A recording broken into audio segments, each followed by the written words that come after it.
নমস্কার বাঙালি। আমারও আপনার কিছু সত্য ও ভৌতিক ঘটনা দিয়ে সাজানো আমাদের বিশেষ নিবেদন প্রেত জনি। স্বাগত নতুন একটি এপিসোডে। আজ একটি জিনিস আমার বলতে খুবই ভালো লাগছে, বলতে পারেন গর্ব হচ্ছে। আমাদের প্রেত জনি শুধুমাত্র ভারতবর্ষে নয়, বাংলাদেশের অনেক বন্ধুরা শুনতে শুরু করেছেন। আশা করছি এই কথাটি শুনে আপনাদেরও খুবই ভালো লাগছে। আজ যে ঘটনাটি বলবো, ঘটনাটি এসেছে সুদূর বাংলাদেশ থেকে। আর প্রেতজনের প্লেলিস্টে এই প্রথমবার বাংলাদেশের কোনো ঘটনা শোনানো হচ্ছে। এটি একটি খুবই প্রাউড মুমেন্ট আমাদের সকলের জন্য। আজকের ঘটনা পাঠিয়েছেন তফিক রহমান। হে রাজদা, কেমন আছো? আশা করছি আল্লাহর রহমতে তুমি ও প্রেতজনের প্রত্যেকটা সদস্য ভালো আছো। আমি তফিক রহমান। অতীত জীবনে ভারতবর্ষে ছোটবেলা কাটালেও বাবার বাংলাদেশে ট্রান্সফার হওয়ায় বর্তমানে বাংলাদেশেই থাকি। গত কিছু এপিসোড ধরে তোমাদের চ্যানেল ফলো করছি। আল্লাহর রহমতে এই কিছুদিন আগে আমাদের প্রেতজনী পরিবার 100 জন সাবস্ক্রাইবার কমপ্লিট করেছে এবং ভবিষ্যতে খুব তাড়াতাড়ি 1K হবে।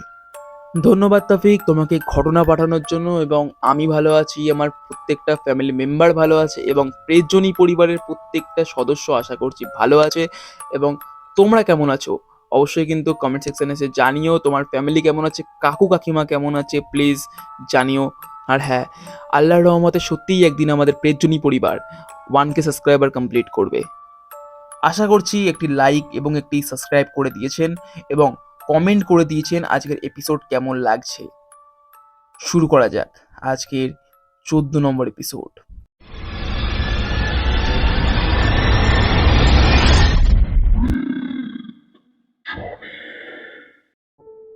ঘটনাটি ঘটেছিল আমার পরিচিত এক দাদার সাথে।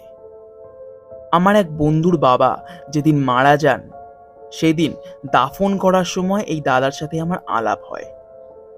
এই দাদা ওই কবরস্থানে কবর খোঁড়ার কাজ করে। আমার ছোট থেকেই একটি খুব বদ অভ্যাস আছে। আমি ভূতের গল্প শুনতে খুব পছন্দ করি, বলতে পারো এটা আমার প্যাশনের মধ্যে পড়ে। দাফনের কাজ মিটলে আমি দাদার সাথে আলাপ করি। দাদা তখন কবর খোঁড়ার পর হাত ধুয়ে সামনে দিয়ে আসছিল। আমি গিয়ে জিজ্ঞাসা করি, তবে ভাইয়া কাজ শেষ? ভাইয়া উত্তর দেয়। আপাতত শেষ। বলেন কি বলবেন? আমি বলি, ভাইয়া কিছু কথা ছিল, যদি একটু সময় দেন তবে জিজ্ঞাসা করি। ভাইয়া আমার দিকে একটু তাকিয়ে নিজের লুঙ্গি দিয়ে হাত পা পরিষ্কার করছিল। তারপর বলে, হ্যাঁ, জিজ্ঞাসা করে। আমি বলি, চা খাবেন? ভাইয়া একটু হেসে উত্তর দেয়। সে হলে তো খুব ভালোই হয়। আমি একগাল হাসি নিয়ে বলি, আচ্ছা চলেন। দোকানে গিয়ে চা অর্ডার দিলাম। তারপর একটা বেঞ্চে গিয়ে দুজন বসলাম। আমি একটু গলা খাঁকড়ে বললাম, আচ্ছা ভাইয়া, তুমি তো বোধহয় অনেক বছর ধরেই এই কবরস্থানে কাজ করছো নাকি? কোনোদিন এমন কিছু দেখেছো যা হয়তো তোমার স্বাভাবিক মনে হয়নি? মানে ধরো তোমার সাথে এমন কোনো ঘটনা ঘটেছে যা হয়তো ভৌতিক কিছু? এটা বলা মাত্রই চাওয়ালা চা দিয়ে গেল। চায়ে একবার চুমুক দিয়ে ভাইয়া বলে, হ্যাঁ, সে ঠিক, অনেকদিন ধরেই কাম করতেছি। তবে এখানে কিছু না ঘটলেও আগে যে কবরস্থানে কাজ করতাম সেইখানে অনেক কিছু ঘটতো। আমি চায়ে একবার চুমুক দিয়ে বললাম, মানে কি ঘটতো? ভাইয়া আমার দিকে একবার তাকালো। আমি একটু হেসে বললাম, আসলে ভাইয়া, আমি ছোটবেলা থেকে ভৌতিক অলৌকিক ঘটনা শুনতে খুব ভালোবাসি, তো তাই ভাবলাম আপনার সাথে এসে আলাপ করি, যদি কোনো ঘটনা শুনতে পাই। এটা আমার একটা নেশা বলতে পারেন, আর কিছু নয়। ভাই একটু হেসে বলে, দেখো ভাই, আমাদের সঙ্গে যেচে এসে কথা বলে তেমন মানুষ খুব কম আছে। তোমাকে ঘটনাগুলো বলবো, কিন্তু একটা শর্ত আছে। আমি জিজ্ঞাসা করলাম, কি শর্ত? ভাইয়া উত্তর দেয়, মানে তেমন কিছু না, আমাকে এক কাপ চা খাওয়াতে হবে আরো। ভাইয়া এইবারে বেঞ্চে একটু ভালো করে উঠে বসে ঘটনা শুরু করলো। ভাইয়া আমায় ঠিক যেইভাবে বলেছিল আমিও ঠিক সেইভাবেই বলছি। সময়টা হচ্ছে গিয়ে আমি যখন নতুন নতুন কাজ শুরু করেছিলাম। বয়স তখন একদমই কম, সবে 20। একেই বাবা নেই, তারপর বাড়ির বড় ছেলে। সোনার চামচ মুখে না নিয়ে জন্মানো ছেলেরাই বোঝে এর জ্বালা। কাজে ঢোকার 2 মাস পরই মোটামুটি ভালোই কাজ শিখলাম। আমার শিফটিং করে দেওয়া হলো রাতে। তবে একা তো নয়, আমার সাথে আরও 2জন কাজ করতো। একদিন কাজে আসতে দেখি সবে সবে একটি দেহ দাফনের জন্য এসেছে। অদ্ভুত ব্যাপারটি হলো, মরাটিকে যারা দাফন করতে এসেছিল তারা প্রত্যেকেই কালো রঙের বোরখার মতন এক পোশাক পরেছে, আর এসেছিল তারা 4জন। তবে লাশটার ব্যাপারে যদি বলতেই হয়, তবে স্বাভাবিক মানুষের থেকে প্রায় অর্ধেক গুণ বড়। মানে বাপের জন্মে সব থেকে বড় মানুষ দেখেছিলাম 7 থেকে 7.5 ফুট, কিন্তু এটা দেখে 9 ফুটের কাছাকাছি মনে হচ্ছিল। কফিনটাও স্বাভাবিক কফিনের থেকেও বড়। কিছুক্ষণ পর যখন দাফনের গর্ত খোঁড়া শেষ হয় এবং দেহটিকে হাত লাগানোর পরই খুবই অদ্ভুতভাবে ঝড় শুরু হয়। চারিদিক হঠাৎই কেমন যেন অন্ধকার হতে শুরু করে। আমরা ভয় ভয় তাড়াতাড়ি করে দেহটি দাফন করি। দেহটি দাফন করার পর সেই 4জন খুশি হয়ে আমাদেরকে 3000 টাকা বকশিস দেন। আমরা অবাক হলেও খুব খুশিই হলাম।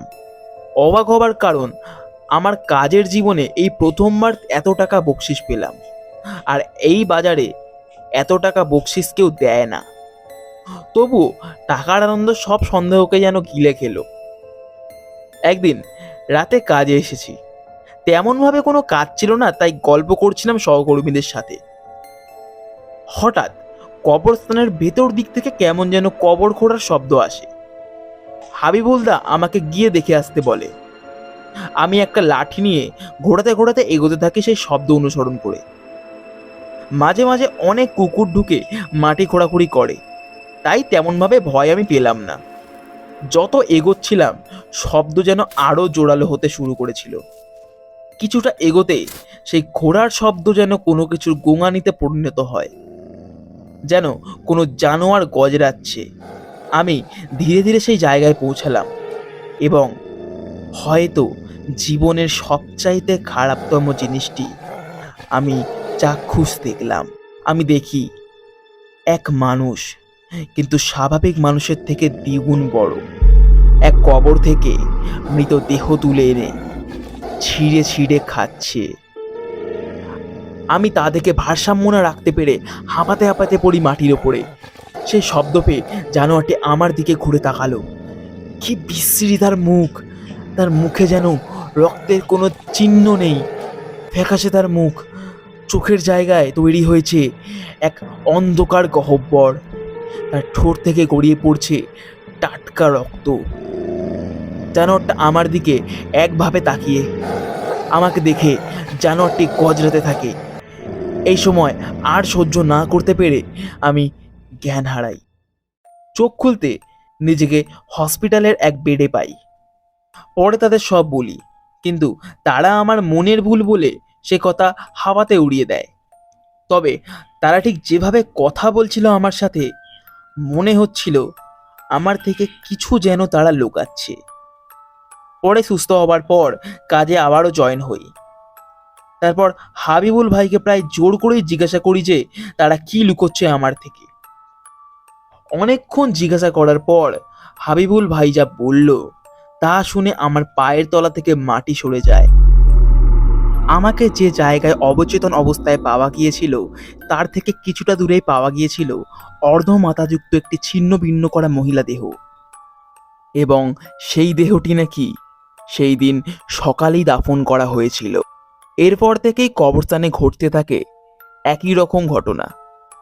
প্রত্যেক দিন সকালে উদ্ধার হতো আগের দিন সকালে দাফন করা দেহ, কিন্তু তা সম্পূর্ণ ছিন্ন ভিন্ন অবস্থায়।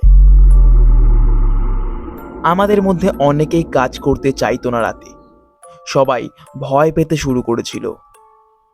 তবু অন্য কোনো জায়গায় কাজ না পাওয়ার কারণে বাধ্য হয়ে করতে হয় সেই কাজ।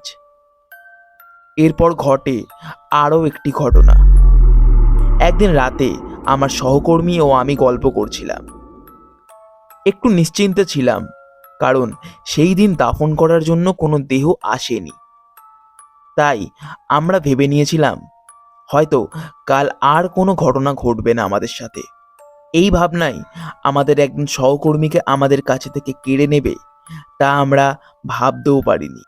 আমাদের মধ্যে হায়দারদা বাথরুমে যাবে বলে যায় কবরস্থানের পেছন দিকের একটি ঝোপে। রাত তখন প্রায় 2টো। অনেকক্ষণ পরেও যখন হায়দারদা ফেরত আসে না, তখন আমরা দুজন তাকে খুঁজতে বের হই। খুঁজতে খুঁজতে প্রায় সারা কবরস্থান খোঁজার পরেও হায়দারদার কোনো খবর পেলাম না। তখন ভয়ে আমরা বাড়ি চলে আসি এবং সকাল হওয়ার জন্য অপেক্ষা করি, কারণ রাতে এই এলাকায় লোকজন পাওয়া খুবই দুষ্কর। আর ফোন, খুব বড় লোক না হলে সেই যুগে কারোর কাছে ফোন থাকতো না।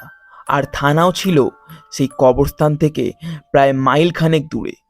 পরের দিন সকাল হতে লোকজন জড়ো করে কবরস্থানে যাই। কবরস্থানের কিছুটা এগোতেই উদ্ধার করি হায়দারদার ছিন্ন ভিন্ন করে খুবলে খুবলে খাওয়া মৃতদেহ। পরে পুলিশ আসলে তদন্ত শুরু করা হয় এবং কিছুক্ষণ পর সেখানে হাজির হন আমাদের এখানকার সবথেকে বড় মৌলানা সাহেব। পুলিশ আমাদেরকে সমস্ত ঘটনা জিজ্ঞাসাবাদ করার পর মৌলানা সাহেব আমাদেরকে জিজ্ঞাসা করেন, তোমরা এই কদিনের মধ্যে এমন কিছু দেখেছো যা হয়তো স্বাভাবিক নয়? আমাদেরকে জিজ্ঞাসা করার পর আমরা সেই দিনের সেই অদ্ভুত দেহটির কথা বলি, যেটি সেই 4জন কালো বোরখা পরা মানুষগুলো দাফন করতে এসেছিল। সেই দেহটির কথা শোনার পর মৌলানা সাহেব বলেন যে জায়গাটি দেখিয়ে দিতে। জায়গাটির সামনে যাওয়ার পর মাটি খুঁড়ে সেই দেহটি বার করা হয় এবং সেই দেহটি মাটি খুঁড়ে বের করার পর আমাদের প্রত্যেকের মাথায় যেন আকাশ ভেঙে পড়ে। আমি যা দেখলাম তা হয়তো এ জন্মে আমি কোনো দিনও ভুলতে পারবো না। দেখলাম সেই দেহটি একদম তরতাজা, কিন্তু দেহটি প্রায় দাফন করা হয়েছিল 1 সপ্তাহ আগে। এর মধ্যে দেহতে পচন লাগা শুরু হয়ে যায় এবং দেহর হাড়গোড় বেরিয়ে আসতে শুরু করে দেয়। তবে এই দেহটি এমন তরতাজা অবস্থায় কিভাবে? তার মুখ একদম ফ্যাকাশে, কিন্তু অবাক করা ব্যাপারটি হলো তার ঠোঁটের গোড়ায় লেগে আছে তাজা রক্ত। এই সব দেখে মৌলানা সাহেব বলেন, এই কবরস্থানে রোজ রাতে পিশাচের আগমন হচ্ছে। কোনো ব্যক্তি কালা জাদু করার পর মৃতদেহতে পিশাচের চালনা করে এবং কাজ করানোর পর এইখানে এসে সেই দেহ দাফন করে যায়। এই দেহতে পিশাচের আগমন এখনো বর্তমান।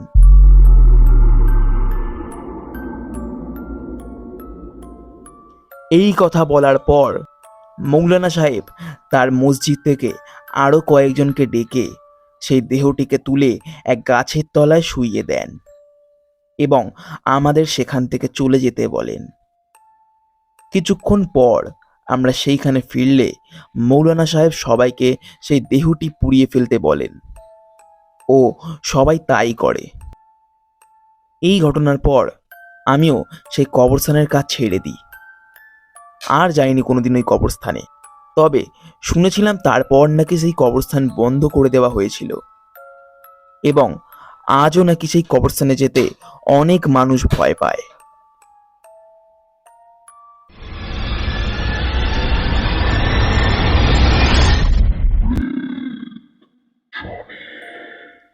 দারুণ একটি ঘটনা শুনলাম তফিকের কাছ থেকে। থ্যাংক ইউ সো মাচ তফিক, এরকম ইউনিক একটি ঘটনা আমাদেরকে শেয়ার করার জন্য। এরকম যদি আরও ঘটনা থাকে তবে কিন্তু আমাদেরকে পাঠাতে একদম ভুলো না। আপনারাও যদি তফিকের মতো আমাদেরকে ঘটনা পাঠাতে চান তবে ডেসক্রিপশন বক্সে দেওয়া ইমেল আইডি অথবা ফেসবুক আইডিতে আপনারা লিখে অথবা রেকর্ডিং করে আমাদেরকে আপনাদের ঘটনা পাঠাতে পারেন। এবং অবশ্যই কিন্তু এটি খেয়াল রাখতে হবে সেই ঘটনা কিন্তু অন্য কোনো চ্যানেলে যেন পডকাস্ট না হয়। আশা করছি আজকের ঘটনা আপনাদের ভালো লেগেছে। ভালো লাগলে অবশ্যই একটি লাইক এবং একটি সাবস্ক্রাইব করতে একদম ভুলবেন না, এবং শেয়ার করে দিন আপনাদের প্রিয়জন বন্ধুবান্ধবদের সঙ্গে যারা ঘটনা শুনতে পছন্দ করে। অবশ্যই কিন্তু কমেন্ট করে জানাতে একদম ভুলবেন না আজকের আপনাদের ঘটনা কেমন লেগেছে। আপনাদের একটা কমেন্ট কিন্তু আমাদেরকে অনেকটা উৎসাহ দেয়। আমরা ফিরছি আগামী শনিবার ঠিক রাত 11টার সময়। আজকের জন্য সকলকে শুভরাত্রি।